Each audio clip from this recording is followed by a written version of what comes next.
Hello everyone. Today in Sangee's Cookery, we're going to see how to make a brinjal tokku. This tokku is a spicy and a tangy paste which is made of brinjals. In Andhra cuisine, there is a chutney called Vengaya chutney, which is nothing but the brinjal chutney. This is something similar to the Vengaya chutney which they make in Andhra.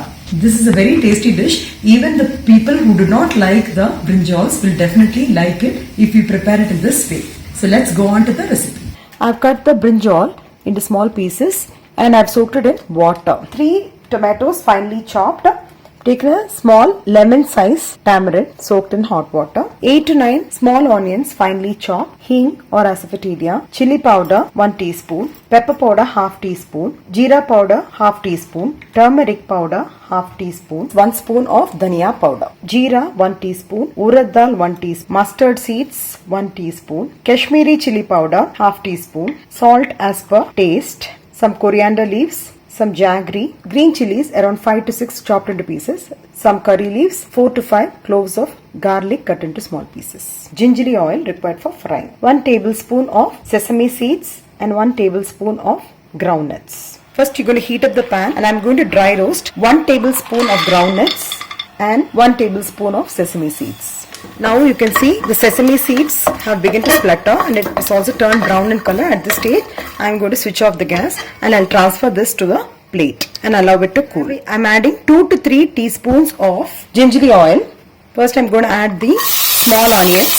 I'll also be adding the chopped green chilies and the finely chopped garlic.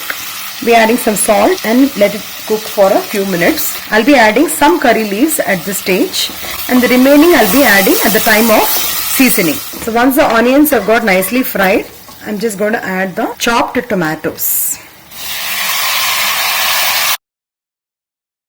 I'm adding half a teaspoon of turmeric powder, dhania powder, jeera powder, red chili powder, some Kashmiri red chili powder for the color. I'm also adding the required amount of salt.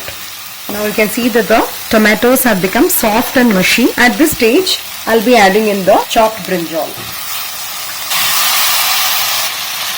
And let it cook on medium flame for a few minutes.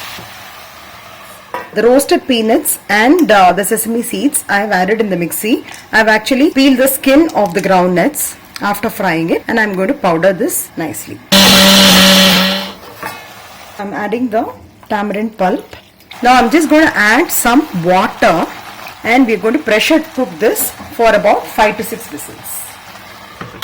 I'm going to check whether the brinjals have been cooked. Yeah, the brinjals have been nicely cooked. You can mash it with a ladle nicely or you can mash it with a masher like this also.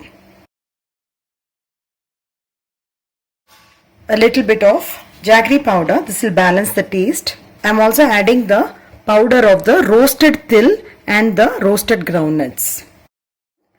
2 tablespoons of gingery oil. Once the oil is getting heated up, I'm adding a teaspoon of mustard seeds and a teaspoon of urad dal and also jeera. I'm adding the asafoetida or the hing. Switch off the gas and add some curry leaves. I've transferred the brinjal tokku to the container. This will last good up to a week if it is stored in the refrigerator, or it can be kept for 2 days in the normal room temperature. The spicy, tangy, tasty brinjal tokku is ready to be served. This can be had along with hot steaming rice or with rotis or with parathas. Even with idli and dosas also it is a great combination. So I hope you'll all try this recipe, and if you like it, please do not forget to like, share and subscribe to my channel. Have a wonderful day.